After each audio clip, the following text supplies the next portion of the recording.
When I go to the movies, I used to try and avoid buying snacks because they are outrageously expensive. But then I had a change of heart a few years ago. Found out that movie theaters only make a small fraction, like 10% of the ticket price on a new movie. If it keeps the movie there for several weeks, the percentage rises in the theater's favor. I remember Home Alone would play at a theater for like 4 months, and I'd wonder why. Because by that point, every cent of the ticket went into the theater owner's pocket. Now, there is no doubt that I love the movie theater experience. I'm not really interested in making a home theater for myself because to me it would be a waste of money. No video system, no matter how special, could ever truly replace the feeling I get when I see a new spectacular movie on opening weekend. The energy in the crowd, the total immersion and the experience, helped by the surrounding darkness and the hushed quiet. I have yet to see the TV screen that can challenge a 50-foot wide screen in a theater.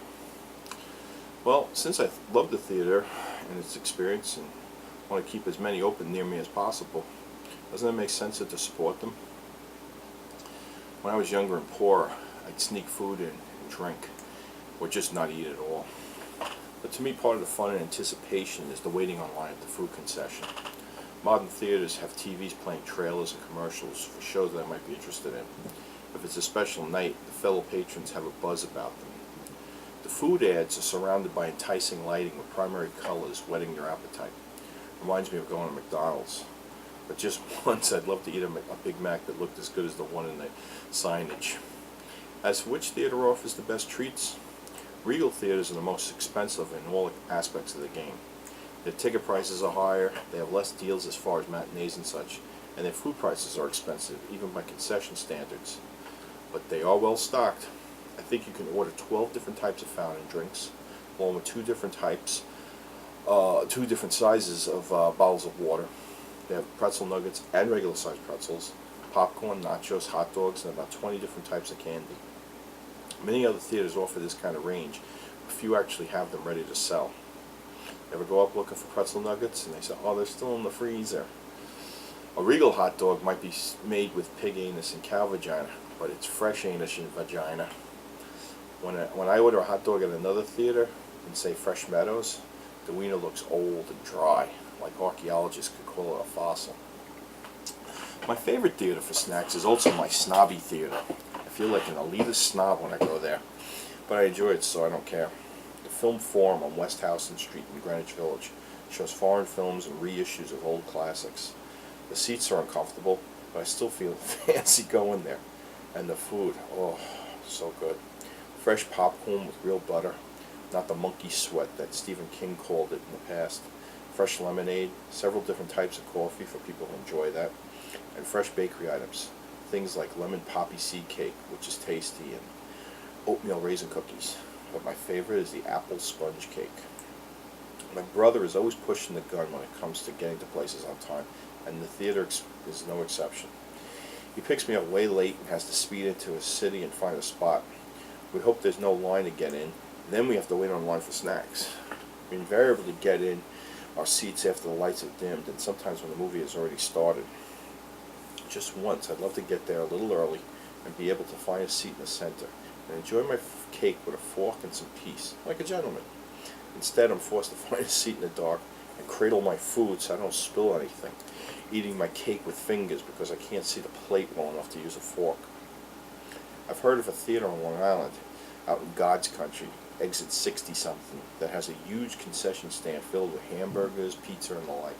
Sounds wonderful, but I could not go there without having another trip planned as well, something like a trip to the Splish Splash water park tagged on. The key to going to any concession stand is never going hungry. My weight class teacher often said that.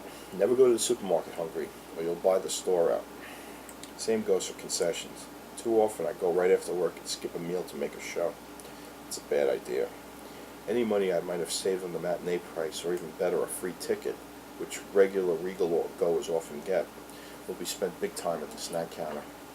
The most I've ever spent on myself is probably $22, which is not a lot of food. That would be a value pack of a large pretzel nuggets with cheese and medium soda. That's $11. A liter bottle of water is $4.25. A hot dog $3.75, and a candy $3. My snacks, I love soft pretzels, even corporate, taste-free soft pretzels. If there are no pretzels, which is often the case, I'll settle for nachos and cheese. Although mustard makes a nice alternative. The cheese is never real cheese, but a soft orange Crisco type substance. If I eat this too much, I often get a raging pain in my stomach that engulfs everything from my hips to my ribs on both sides of my torso.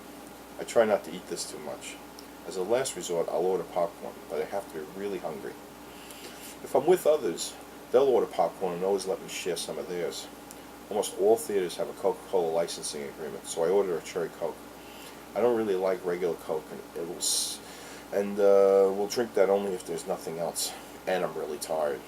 If it's night, I'm trying not to stay up late, I'll order a Sprite, 7-Up, or orange soda, but not Sunkist. That has too much caffeine, as much as cola even.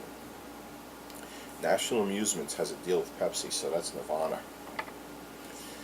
Hot dogs, if I'm hungry, National Amusements has a deal with Sbarro Pizza and Nathan's, so of course I'll get a Nathan's hot dog.